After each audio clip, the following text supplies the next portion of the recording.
Hello friends, welcome to daily exam bytes YouTube channel. ఈరోజు మనం ఫిబ్రవరి 27 current అఫైర్స్ని చూసుకుందాం. చాలా మంచి క్వశ్చన్స్ ఉన్నాయి. వీడియో లాస్ట్ వరకు చూడండి.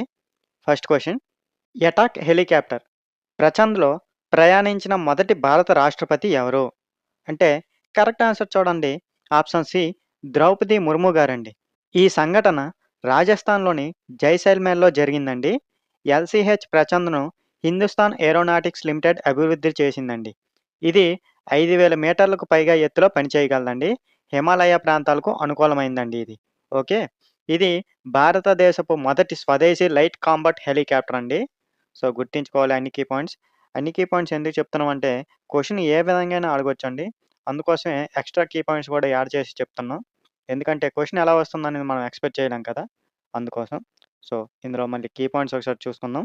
ఎటాక్ హెలికాప్టర్ ప్రచండ్లో ప్రయాణించిన మొదటి భారత రాష్ట్రపతి ఎవరు? అంటే correct answer option C Droupadi Murmu గారండి. ఇది ఎక్కడ జరిగిందండి? రాజస్థాన్‌లోని జైసల్మేర్‌లో జరిగిందండి.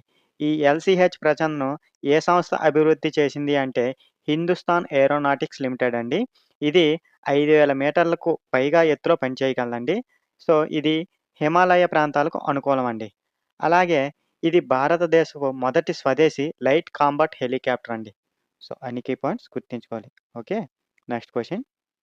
ఇటీవల 2026లో 95వ అమరవీరుల దినోత్సవం ఏ భారతీయ విప్లవకారునిది? అంటే కరెక్ట్ ఆన్సర్ చూడండి.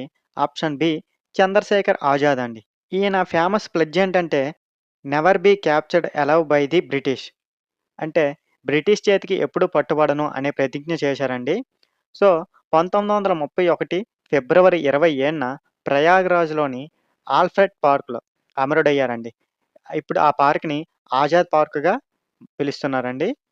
ఆయన హిందుస్థాన్ సోషలిస్ట్ రిపబ్లికన్ అసోసియేషన్‌తో అనుబంధం కలిగి ఉన్నారండి. మీకు తెలుసు కదా! ఈ పాయింట్ కూడా హిస్టరీలో మనం చదివామంటాం. ఈయన హెచ్ఎస్ఆర్ఏ అంటే హిందుస్థాన్ సోషలిస్ట్ రిపబ్లికన్ అసోసియేషన్‌తో ఈయనకి అనుబంధం కలిగి ఉన్నారండి. సో, గుర్తుంచుకోవాలండి కీ పాయింట్స్ అన్నీ. ఇటీవల 2026లో 95వ అమరవీరుల దినోత్సవం ఏ భారతీయ విప్లవకారునిది అంటే correct answer option B Chandrashekhar Azad అండి. ఈయన ఫేమస్ ప్లెడ్జ్ ఏంటండి? బ్రిటిష్ చేతికి ఎప్పుడు పట్టుబడను అనేది ఈయన ప్రతిజ్ఞ అండి. దాన్ని ఇంగ్లీష్‌లో never be captured alive by the British. Okay. ఈయన ఎక్కడండి అమరుడయ్యారు? 1931 ఫిబ్రవరి 27న ప్రయాగ్‌రాజ్‌లోని ఆల్ఫ్రెడ్ పార్క్‌లో అమరుడయ్యారండి. అదే పార్క్‌ని ఇప్పుడు ఆజాద్ పార్క్‌గా పిలుస్తున్నారు. ఈయన హిందుస్థాన్ సోషలిస్ట్ రిపబ్లికన్ అసోసియేషన్‌తో అనుబంధం కలిగి ఉన్నారండి. ఓకే. Next question. అంతర్జాతీయ ధ్రువపు ఎలుగుబంటి దినోత్సవాన్ని ఏటా ఎప్పుడు జరుపుకుంటారు? అంటే కరెక్ట్ ఆన్సర్ ఆప్షన్ బి ఫిబ్రవరి 27 అండి. ఈ దినోత్సవాన్ని పోలార్ బియర్స్ ఇంటర్నేషనల్ స్థాపించిందండి. పోలార్ బేర్ శాస్త్రీయ నామం ఉర్సుస్ మారిటిమస్ అండి. సో, గుర్తుంచుకోవాలి. అంతర్జాతీయ ధ్రువపు ఎలుగుబంటి దినోత్సవాన్ని ఏటా ఎప్పుడు జరుపుకుంటారంటే ఫిబ్రవరి 27 అండి. ఇది ఎవరు స్థాపించారు అంటే ఈ దినోత్సవాన్ని పోలార్ బియర్స్ ఇంటర్నేషనల్ అండి. అలాగే ఈ పోలార్ బేర్ శాస్త్రీయ నామం కూడా గుర్తుంచుకోవాలి. ఉర్సుస్ మారిటిమస్ అనేది ఈ పోలార్ బేర్ శాస్త్రీయ నామం అండి. నెక్స్ట్ క్వెషన్ చూడండి. ఇన్‌స్టాగ్రామ్‌లో 100 మిలియన్ల ఫాలోవర్లను దాటిన మొదటి ప్రపంచ నాయకుడెవరు? అంటే కరెక్ట్ ఆన్సర్ చూడండి. ఆప్షన్ సి నరేంద్ర మోదీ గారండి. ఈ మైలురాయిని చేరుకున్న మొదటి ప్రపంచ రాజకీయ నాయకుడు నరేంద్ర మోదీ గారండి. అలాగే డొనాల్డ్ ట్రంప్ సుమారు 43.2 మిలియన్ ఫాలోవర్లతో రెండవ స్థానంలో ఉన్నారండి. సో, ఇది కూడా గుర్తుంచుకోవాలి. ఎందుకంటే టాప్ ర్యాంక్ అడిగి సెకండ్ ర్యాంక్ ఎవరన్నా అడగొచ్చు. సో, గుర్తుంచుకోవాలి. డొనాల్డ్ ట్రంప్ ఎంతండి? 43.2 మిలియన్ ఫాలోవర్స్ ఉన్నారండి. ఇన్‌స్టాగ్రామ్‌లో 100 మిలియన్ల ఫాలోవర్‌లను దాటిన మొదటి ప్రపంచ నాయకుడు ఎవరు అంటే correct answer option C Narendra Modi గారండి. ఎంతండి? 100 మిలియన్ ఫాలోవర్లండి. ఆ నంబర్ కూడా గుర్తుంచుకోవాలి. అలాగే డొనాల్డ్ ట్రంప్ సెకండ్ ర్యాంక్‌లో ఉన్నారండి. ఆయనకి దాదాపు 43.2 మిలియన్ ఫాలోవర్లతో ఉన్నారండి. ఓకే. Next question. హెచ్‌పివి టీకా గార్డసిల్ 4 ప్రధానంగా వేటిని నిరోధించడానికి ఉపయోగిస్తారు? అంటే కరెక్ట్ ఆన్సర్ చూడండి. ఆప్షన్ బి సర్వైకల్ క్యాన్సర్ అండి. నరేంద్ర మోదీ దేశవ్యాప్తంగా హెచ్‌పివి టీకా కార్యక్రమాన్ని ప్రారంభించనున్నారండి. ప్రారంభ స్థలం ఎక్కడంటే అజ్మీర్, రాజస్థాన్ అండి. ఈ కార్యక్రమం భారతదేశం అంతటా 14 సంవత్సరాల బాలికలను లక్ష్యంగా పెట్టుకుందండి. భారత మహిళల్లో ప్రధాన క్యాన్సర్‌లో ఒకటైన సర్వైకల్ క్యాన్సర్‌ను నివారించడం దీని ప్రధాన లక్ష్యం అండి. చూడండి అన్ని కీ పాయింట్స్ గుర్తుంచుకోవాలండి. చూడు క్వెషన్ ఎటు తిప్పైనా అడగొచ్చు. హెచ్‌పివి టీకా గార్డ్‌సిల్ 4 ప్రధానంగా వేటిని నిరోధించడానికి ఉపయోగిస్తున్నారు అంటే కరెక్ట్ ఆన్సర్ సర్వైకల్ క్యాన్సర్ అండి. అయితే ఇందులో ఇక్కడ కీ పాయింట్స్ కూడా మనం చూసుకుంటే నరేంద్ర మోదీ దేశవ్యాప్తంగా హెచ్‌పివి టీకా కార్యక్రమాన్ని ప్రారంభించనున్నారండి. అయితే అది ఎక్కడ ప్రారంభించనున్నారు? ఆ స్థలం ఎక్కడ అంటే అజ్మీర్, రాజస్థాన్‌లో అండి. ఈ కార్యక్రమం భారతదేశం అంతటా 14 సంవత్సరాల బాలికలను లక్ష్యంగా పెట్టుకుందండి. సో, ఇది కూడా గుర్తుంచుకోవాలి. ఎన్ని సంవత్సరాలలోపు బాలికలను లక్ష్యంగా పెట్టుకున్నారు అంటే 14 సంవత్సరాల లోపు బాలికలను లక్ష్యంగా పెట్టుకుందండి. అయితే దీని ప్రధాన లక్ష్యం ఏంటి అని అడిగితే భారత మహిళల్లో ప్రధాన క్యాన్సర్‌లో ఒకటైన సర్వైకల్ క్యాన్సర్‌ను నివారించడం అండి. అన్ని కీ పాయింట్స్ గుర్తుంచుకోవాలి. Next question. తరచుగా వార్తల్లో కనిపించే తెహ్రీక్ ఈ తాలిబాన్ పాకిస్తాన్ టీటీపీ అంటారండి. ప్రధానంగా ఎందులో క్రియాశీలకంగా ఉంది? అంటే కరెక్ట్ ఆన్సర్ చూడండి. ఆప్షన్ బి పాకిస్తాన్, ఆఫ్ఘనిస్తాన్ సరిహద్దు ప్రాంతం అండి. అక్కడ ఆపరేషన్ పేరేంటంటే గజబ్-లిల్ హక్ అండి. ఈ ఘర్షణ డ్యురాండ్ లైన్ సరిహద్దు వివాదం మరియు క్రాస్ బార్డర్ టెర్రరిజం సమస్యలకు సంబంధించిందండి. 2024 చివరి నుంచి పాకిస్తాన్, ఆఫ్ఘనిస్తాన్ సరిహద్దుల్లో భద్రతా ఉద్రిక్తతలు పెరిగాయండి. సో, గుర్తుంచుకోవాలి. తరచుగా వార్తల్లో కనిపించే తెహ్రీక్ ఈ తాలిబాన్ పాకిస్తాన్ ప్రధానంగా ఎందులో క్రియాశీలకంగా ఉందంటే కరెక్ట్ ఆన్సర్ పాకిస్తాన్, ఆఫ్ఘనిస్తాన్ సరిహద్దు ప్రాంతం అండి. ఇక్కడ ఉండే ఆపరేషన్ పేరేంటంటే గజాబ్-లిల్ హక్ అండి. ఈ ఘర్షణ డ్యురాండ్ లైన్ సరిహద్దు వివాదం మరియు క్రాస్ బార్డర్ టెర్రరిజం సమస్యలకు సంబంధించిందండి. 2024 చివరి నుంచి పాకిస్తాన్, ఆఫ్ఘనిస్తాన్ సరిహద్దుల్లో భద్రతా ఉద్రిక్తతలు పెరిగాయండి. సో, గుర్తుంచుకోవాలి. టీటీపీ తెహ్రీక్ ఈ తాలిబాన్ పాకిస్తాన్ అది కూడా గుర్తుంచుకోవాలండి. ఫుల్ ఫార్మ్ కూడా అడిగే ఛాన్సెస్ ఉంటాయి. చెప్పలేం కదా! ఓకే. Next question. పాక్యాంగో విమానాశ్రయం పేరును ఏ స్వాతంత్ర సమరయోధుడి పేరుగా మార్చాలని ప్రతిపాదించారు? అంటే correct answer option C Trilochan Pokhrel అండి. పాక్యాంగ్ విమానాశ్రయం ఎక్కడ ఉందండి? సిక్కింలో ఉందండి ఇది. త్రిలోచన్ పోఖ్రేల్‌ను గాంధీ పోఖ్రేల్ అని కూడా పిలుస్తారండి.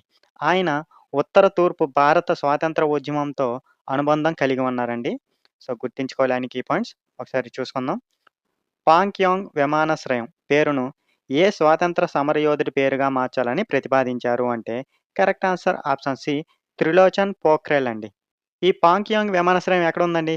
సిక్కింలో ఉంది. త్రిలోచన్ పోఖ్రేల్‌ని ఏమని పిలుస్తారంటే గాంధీ పోఖ్రేల్ అని కూడా పిలుస్తారు. ఈయన ఉత్తర తూర్పు భారత స్వాతంత్ర ఉద్యమంతో అనుబంధం కలిగి ఉన్నారండి. సో, అన్ని కీ పాయింట్స్ గుర్తుంచుకోవాలండి. Next question. భారతదేశపు మొట్టమొదటి స్టేట్ ఇన్నోవేషన్ మిషన్ ఏ రాష్ట్రంలో ప్రారంభించబడింది? అంటే correct answer option A Tripura అండి. లక్ష్యం ఏమిటంటే ఇన్నోవేషన్ మరియు ఎంటర్‌ప్రెన్యూర్‌షిప్ ఎకోసిస్టమ్‌ను ప్రోత్సహించడం అండి. State innovation mission Atal innovation mission 2.0 కార్యక్రమంలో భాగమండి. ఈ అటల్ ఇన్నోవేషన్ మిషన్ కార్యక్రమం 2016లో ప్రారంభమైందండి. సో, ఇది కూడా గుర్తుంచుకోవాలి. భారతదేశపు మొట్టమొదటి స్టేట్ ఇన్నోవేషన్ మిషన్ ఏ రాష్ట్రంలో ప్రారంభించబడింది అంటే correct answer option A Tripura అండి.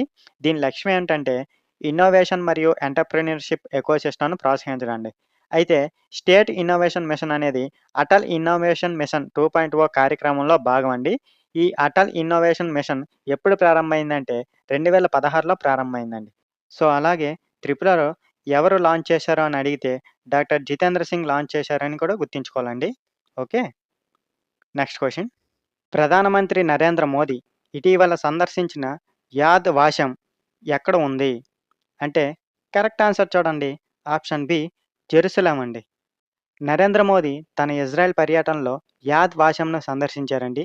యాద్ వాషం అనేది ఇజ్రాయెల్ యొక్క వరల్డ్ హోలోకాస్ట్ రిమెంబరెన్స్ సెంటర్ అండి.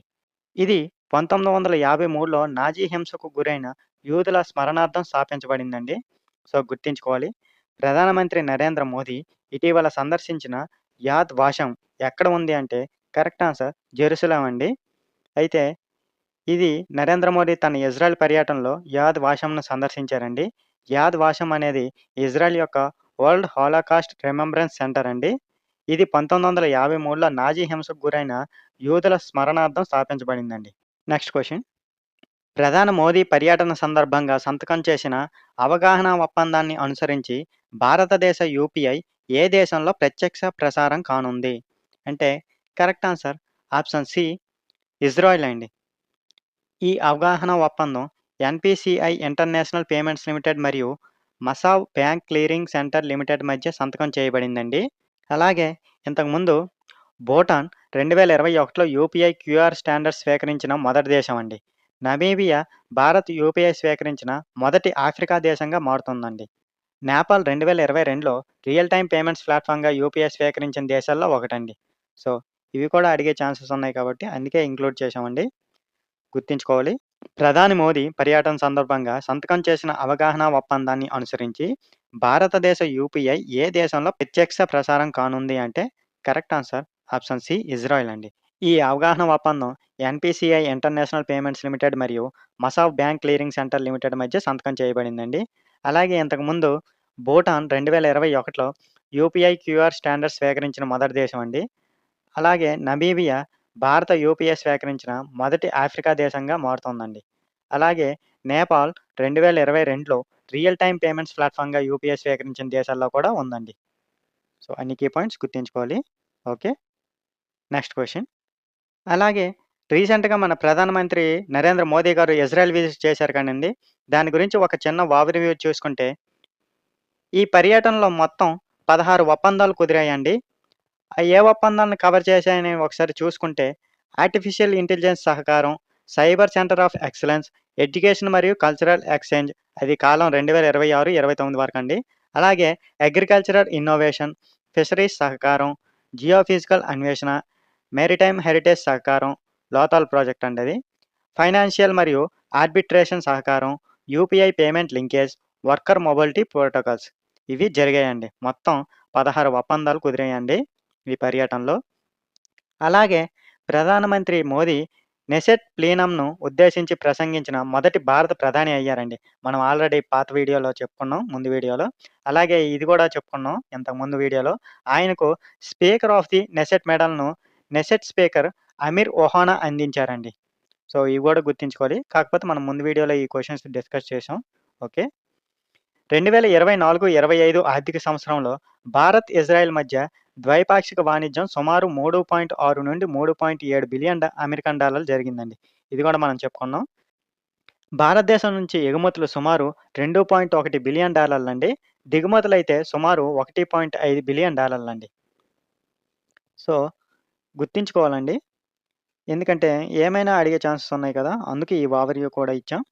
ఓకే. చూసుకోండి. అన్ని కీ పాయింట్స్ ఇంపార్టెంట్ అండి. Next question. ప్రపంచ ఎన్‌జీఓ దినోత్సవాన్ని ఏటా ఎప్పుడు జరుపుకుంటారు? అంటే కరెక్ట్ ఆన్సర్ చూడండి. ఆప్షన్ సి ఫిబ్రవరి 27 అండి. ఈ దినోత్సవం థీమ్ ఏంటంటే restore and dignity through inclusion అండి. 2009లో మార్సిస్ లియర్స్ స్కడ్మనిస్ ద్వారా రూపొందించబడిందండి.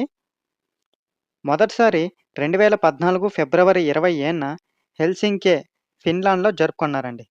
సో, గుర్తుంచుకోవాలి. ప్రపంచ ఎన్‌జీఓ దినోత్సవాన్ని ఏటా ఎప్పుడు జరుపుకుంటారంటే ఆప్షన్ సి ఫిబ్రవరి 27 అండి. అలాగే థీమ్ ఏంటంటే రీస్టోరింగ్ డిగ్నిటీ త్రూ ఇంక్లూజన్ అండి. 2009లో మార్సిస్ లియర్స్ స్కడ్మనిస్ ద్వారా రూపొందించబడిందండి ఇది. అయితే మొదట ఎప్పుడు జరుపుకున్నారంటే 2014 ఫిబ్రవరి 20న హెల్సింకి ఎక్కడుందండి అది? ఫిన్లాండ్‌లో ఉందండి. అక్కడ మొదట ఇది జరుపుకున్నారండి. ఎప్పుడు? ఫిబ్రవరి 27, 2014. ఓకే. అన్ని కీ పాయింట్స్ గుర్తుంచుకోవాలండి. Next question. అధీకృత ఆధార్ కేంద్రాలను ప్రదర్శించడానికి యుఐడిఏఐ ఏ కంపెనీతో సహకరించింది? అంటే కరెక్ట్ ఆన్సర్ చూడండి. ఆప్షన్ డి గూగుల్ అండి. అధీకృత ఆధార్ సేవా కేంద్రాలు ఇప్పుడు గూగుల్ మ్యాప్స్‌లో కనిపిస్తున్నాయండి.